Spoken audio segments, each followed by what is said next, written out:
നമസ്കാരം. സംസ്ഥാന പോലീസ് മേധാവിയായി റവാഡ ചന്ദ്രശേഖറിനെ നിയമിച്ചിരിക്കുകയാണ്. വിവരങ്ങളുമായി ബിനോയ് ചേരുന്നു. ബിനോയ്, സംസ്ഥാന പോലീസ് മേധാവി നിലവിലെ DGP ആയിട്ടുള്ള ദർവേഷ് സാഹിബ് ഇന്ന് വിരമിക്കുകയാണ്. അദ്ദേഹത്തിന്റെ പുതിയ സ്ഥാനത്തേക്ക് പുതിയൊരു സംസ്ഥാന പോലീസ് മേധാവിയെ നിയമിച്ചിരിക്കുകയാണ്. റവാഡ ചന്ദ്രശേഖറാണ് പുതിയ പോലീസ് മേധാവിയായി ചുമതലയേൽക്കാൻ പോകുന്നത്.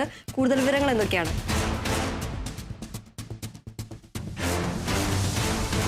റവാഡ ചന്ദ്രശേഖർ 1991 ബാച്ചിലെ IPS ഉദ്യോഗസ്ഥനായിരുന്നു. അദ്ദേഹം ആന്ധ്രാപ്രദേശ് വെസ്റ്റ് ഗോദാവരി സ്വദേശിയായ അദ്ദേഹം തലശ്ശേരി ASP ആയിട്ടാണ് തുടക്കം കുറിച്ചത്. ദീർഘകാലമായി അദ്ദേഹം കേന്ദ്ര ഡെപ്യൂട്ടേഷനിലാണ്. 2026 വരെ ആണ് അദ്ദേഹത്തിന് സർവീസ് ഉള്ളത്. പോലീസ് മേധാവിയായാൽ 1 വർഷം കൂടി അധിക സർവീസ് അദ്ദേഹത്തിന് ലഭിക്കും. ദർവേഷ് സാഹിബ് DGP ആയിട്ടുള്ള ദർവേഷ് സാഹിബ് വിരമിക്കുന്ന സ്ഥാനത്തേക്കാണ് പുതിയ പോലീസ് മേധാവിയായ റവാഡ ചന്ദ്രശേഖർ സ്ഥാനമേൽക്കാൻ പോകുന്നത്. 1994 നവംബറിൽ സഹകരണ മന്ത്രിയായിരുന്ന MV രാഘവനെതിരെ കരിങ്കൊടിയുമായി പ്രതിഷേധിച്ച DYFIക്കാരെ പിരിച്ചുവിടുന്നതിന് വെടിവെക്കാൻ അന്ന് കണ്ണൂർ SP ആയിരുന്ന റവാഡ ചന്ദ്രശേഖർ ഉത്തരവിടുകയായിരുന്നു. സംസ്ഥാന പോലീസ് മേധാവിയായിരുന്ന ഷെയ്ഖ് ദർവേഷ് സാഹിബ് വിരമിക്കുന്ന ഒഴിവിലേക്കാണ് അദ്ദേഹം ചുമതലയേൽക്കാൻ പോകുന്നത്. കേന്ദ്ര ഇന്റലിജൻസ് ബ്യൂറോയുടെ സ്പെഷ്യൽ ഡയറക്ടറായിരുന്നു റവാഡ ചന്ദ്രശേഖർ. അടുത്തിടെ കേന്ദ്ര ക്യാബിനറ്റിൽ സുരക്ഷാ സെക്രട്ടറിയായി കേന്ദ്ര സർക്കാർ നിയമിച്ചിരുന്നു. എന്നാൽ പോലീസ് മേധാവിയാകാൻ കേരളത്തിലേക്ക് തിരിച്ചു വരാൻ താല്പര്യമുണ്ടെന്ന് റവാഡ ചന്ദ്രശേഖർ സർക്കാരിനെ അറിയിച്ചിരുന്നു. UPSC ചുരുക്കപ്പട്ടികയിൽ നിന്നാണ് അദ്ദേഹത്തിനെ ഇപ്പോൾ തിരഞ്ഞെടുത്തിരിക്കുന്നത്. സംസ്ഥാന പോലീസ് മേധാവിയായി റവാഡ ചന്ദ്രശേഖറിനെ തിരഞ്ഞെടുത്തിരിക്കുന്നത്. പ്രത്യേക മന്ത്രിസഭാ യോഗത്തിലാണ് പുതിയ തീരുമാനം എത്തിയിരിക്കുന്നത്. സംസ്ഥാന പോലീസ് മേധാവിയായി റവാഡ ചന്ദ്രശേഖറിനെ നിയമിക്കാനായിട്ടുള്ള ഉത്തരവിറങ്ങിയിരിക്കുന്നത്.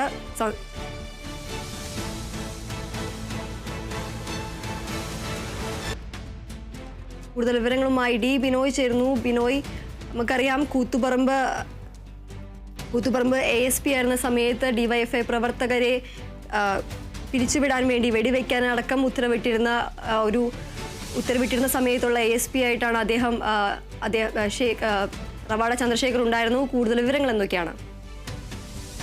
ആന്ധ്രാപ്രദേശിലെ വെസ്റ്റ് ഗോദാവരി ജില്ലക്കാരനാണ് റവാഡ ചന്ദ്രശേഖർ. 1991 IPS ഉദ്യോഗസ്ഥനാണ്. കേരള കേഡറിലുള്ള ആൾ കൂടിയാണ്. ദീർഘനാളെ അദ്ദേഹം കേന്ദ്ര ഡെപ്യൂട്ടേഷനിലായിരുന്നു. കേന്ദ്ര IB-യുടെ സ്പെഷ്യൽ ഡയറക്ടറായി ജോലി നോക്കി വരികയായിരുന്നു. ഇതിനിടയിൽ അദ്ദേഹം ഒരു പ്രാവശ്യം കേരളത്തിൽ എത്തി മുഖ്യമന്ത്രിയുമായി ചർച്ച നടത്തിയെന്നുള്ള വിവരങ്ങളൊക്കെ പുറത്തു വരുന്നുണ്ട്. എന്തായാലും ഒരു വളരെ കൃത്യമായി ഡ്യൂട്ടി ചെയ്യുന്ന അല്ലെങ്കിൽ ജോലി നോക്കുന്ന ഒരു ഉദ്യോഗസ്ഥനാണ് എന്നാണ് സംസ്ഥാന മന്ത്രിസഭയുടെ യോഗത്തിലെ വിലയിരുത്തൽ. അതുകൊണ്ടാണ് ഒന്നാം കക്ഷിയായ നിതിൻ അഗർവാളെ ഒഴിവാക്കിക്കൊണ്ട് രണ്ടാമത്തെ ആളായ റവാഡ ചന്ദ്രശേഖറിൻ്റെ പേര് ഇപ്പോൾ പരിഗണിച്ചിരിക്കുന്നു. അദ്ദേഹം വളരെ ചുരുങ്ങിയ ദിവസത്തിനുള്ളിൽ തന്നെ കേരളത്തിലെത്തി പോലീസ് മേധാവിയായി ചുമതല ഏൽക്കും എന്നുള്ള വിവരങ്ങളും നമുക്ക് ലഭിക്കുന്നുണ്ട്. അതായത് ഇതുകൂടാതെ യോഗേഷ് ഗുപ്ത, അങ്ങനെ 3 പേരുടെ പേരുകളായിരുന്നു ആദ്യഘട്ടത്തിൽ ഉണ്ടായിരുന്നത്. അതായത് നിതിൻ അഗർവാൾ, അദ്ദേഹം ഇപ്പോൾ സംസ്ഥാന റോഡ് സേഫ്റ്റി കമ്മീഷണറാണ്. റവാഡ ചന്ദ്രശേഖർ അദ്ദേഹം കേന്ദ്ര ഡെപ്യൂട്ടേഷനിലായിരുന്നു. മൂന്നാമത്തെ യോഗേഷ് ഗുപ്ത ഫയർഫോഴ്സിൻ്റെ മേധാവിയാണ്. ഇതിൽ നിന്നാണ് റവാഡ ചന്ദ്രശേഖറിൻ്റെ പേര് തീരുമാനിച്ചിരിക്കുന്നത്. ഒപ്പം അദ്ദേഹത്തിനും കേന്ദ്രത്തിനും സംസ്ഥാനത്തിനുമൊക്കെ താല്പര്യമുള്ള ഒരു IPS ഉദ്യോഗസ്ഥൻ കൂടിയാണ് നമുക്ക് പറയാൻ കഴിയുക. 1994 കൂത്തുപറമ്പ് സംഘർഷവുമായി ബന്ധപ്പെട്ട് അദ്ദേഹത്തിനെതിരെ കേസെടുത്തിരുന്നു. IPS റാങ്കിൽ പുറത്താക്കണമെന്നൊക്കെ വലിയ തരത്തിൽ അന്നത്തെ കാലത്ത് വിവാദമുയർന്നു. CPIM-ന് അത്ര താല്പര്യമുള്ള ഒരു പോലീസ് ഉദ്യോഗസ്ഥനായിരുന്നില്ല റവാഡ ചന്ദ്രശേഖർ. അദ്ദേഹത്തിനെയാണ് ഇപ്പോൾ സംസ്ഥാന പോലീസ് മേധാവിയായി നിയോഗിച്ചിരിക്കുന്നത്. ഇതുമായി ബന്ധപ്പെട്ട അവസാന സമ്മതപത്രങ്ങൾ തന്നെ അദ്ദേഹം കഴിഞ്ഞ ദിവസം തന്നെ നൽകുകയും ചെയ്തിരുന്നു. അതായത് പോലീസ് മേധാവിയായി തീരുമാനിക്കാൻ അല്ലെങ്കിൽ താല്പര്യമുള്ളവരുടെ ലിസ്റ്റിൽ കൊടുക്കുന്നതിന് മുമ്പ് തന്നെ റവാഡ ചന്ദ്രശേഖർ അദ്ദേഹത്തിന് കേരളത്തിലെ പോലീസ് മേധാവിയാകാൻ താല്പര്യമുണ്ട് എന്ന് കാണിച്ച് കത്ത് ആഭ്യന്തര വകുപ്പിന് നൽകിയിരുന്നു. നിതിൻ അഗർവാൾ നൽകിയിരുന്നു, യോഗേഷ് ഗുപ്ത നൽകി. 3 പേരും സമ്മതം അറിയിച്ച IPS ഉദ്യോഗസ്ഥരായിരുന്നു. മൊത്തം 6 പേരുടെ പട്ടികയാണ് സംസ്ഥാനത്ത് നിന്നും DGP റാങ്കിലെങ്കിൽ പോലീസ് മേധാവി തസ്തികയിലേക്ക് UPSCക്ക് മുന്നിലേക്ക് നൽകിയത്. അതിൽ MR അജിത് കുമാർ, സുരേഷ് രാജ് പുരോഹിത് ഈ 2 പേരുകളും അവർ പരിഗണിച്ചില്ല, തള്ളുകയായിരുന്നു.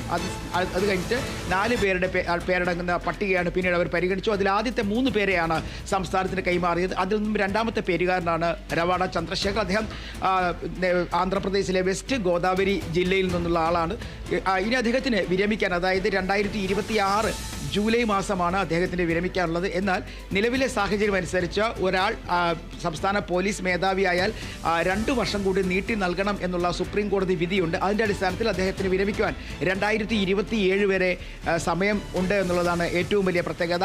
എന്തായാലും ഇന്നോ നാളെ തന്നെ അദ്ദേഹം തിരിച്ച് കേരളത്തിലേക്ക് എത്തിച്ചേരും എന്നുള്ള ഒരു വിവരം നമുക്ക് ലഭ്യമാകുന്നുണ്ട്. അതായത് അദ്ദേഹത്തിൻ്റെ പേര് ഇവിടെ സംസ്ഥാന സർക്കാർ പരിഗണിച്ചിരുന്നു എന്നുള്ളതിൻ്റെ തെളിവായിരുന്നു അദ്ദേഹത്തെ കേന്ദ്ര സർവീസിൽ എന്നുള്ള ഡെപ്യൂട്ടേഷൻ നിന്നും തൽക്കാലം വിരമിച്ച് കേരളത്തിലേക്ക് തിരിച്ചു വരണം എന്നുള്ള ആവശ്യം കാണിച്ചുകൊണ്ട് ആഭ്യന്തര വകുപ്പ് കത്ത് നൽകിയിരുന്നു.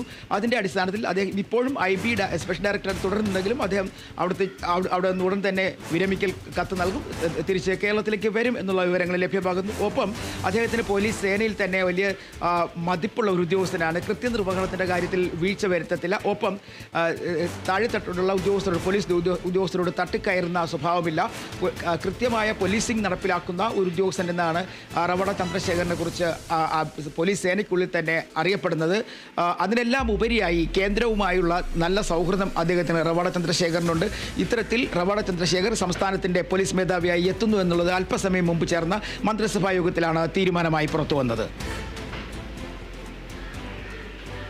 തീർച്ചയായും ബിനോയ്, സംസ്ഥാനത്തിൻ്റെ 41ാമത് DGP ആയാണ് റവാഡ ചന്ദ്രശേഖർ നിയമിതനായിരിക്കുന്നത്. ഇന്ന് വൈകിട്ടാണ് നിലവിലെ DGP ആയിട്ടുള്ള S ദർവേഷ് സാഹിബ് സ്ഥാനമൊഴിയുന്നത്. നിലവിൽ ഡൽഹിയിലുള്ള റവാഡ ചന്ദ്രശേഖർ വൈകിട്ടോടെ തിരുവനന്തപുരത്ത് എത്താൻ ആണ് സാധ്യത. കേന്ദ്ര അനുമതി ലഭിച്ചാൽ ഉച്ചയ്ക്ക് ശേഷമുള്ള വിമാനത്തിൽ അദ്ദേഹം തിരുവനന്തപുരത്തേക്ക് തിരിക്കും. ഇന്നാണ് ഔദ്യോഗിക തീരുമാനം പുറത്തു വന്നതെങ്കിലും ശനിയാഴ്ച വൈകിട്ടോടെ സംസ്ഥാന സർക്കാരിൻ്റെ അറിയിപ്പ് റവാഡ ചന്ദ്രശേഖരന് ലഭിച്ചിരുന്നു എന്നടക്കമുള്ള വിവരങ്ങളാണ് പുറത്തു വരുന്നത്.